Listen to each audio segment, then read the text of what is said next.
ఇందాకే Kantara cinema చూసొచ్చాను. And cinema మీద నా ఒపీనియన్ ఏంటంటే ఫస్ట్ హాఫ్ నాకు పెద్దగా నచ్చలేదు. Except that intro and interval.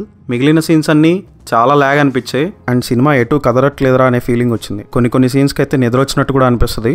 But interval సీన్తో cinema అలా పైకి లేస్తుంది. బట్ సెకండ్ హాఫ్ మాత్రం చాలా బాగా తీశారు.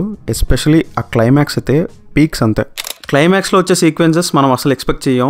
ట్రైలర్లో పెద్దగా దాని గురించి చూపించలేదు, కానీ సినిమాలో ఆ సీన్ వచ్చిన తర్వాత మనకు లిటరలీ గూస్ బంప్స్ వచ్చేస్తాయి. వెన్నులో వణుకంటారు కదా, అలా మన స్పైన్ మొత్తం అలా చిల్స్ వస్తాయి. పర్టికులర్గా ఒక సీక్వెన్స్ ఉంటుంది. పార్ట్ 1లో లేని ఒక కొత్త డివైన్ యాంగిల్ని ఈ సినిమాలో చూపించారు. అండ్ ఆ సీక్వెన్స్ చూస్తున్నప్పుడు మనకు తెలియకుండానే మన కళ్ళల్లో నీళ్ళు వచ్చేస్తాయి. అండ్ ఆ సీక్వెన్స్లో రిషబ్ శెట్టి గారి యాక్టింగ్ మాత్రం never before in Indian cinema.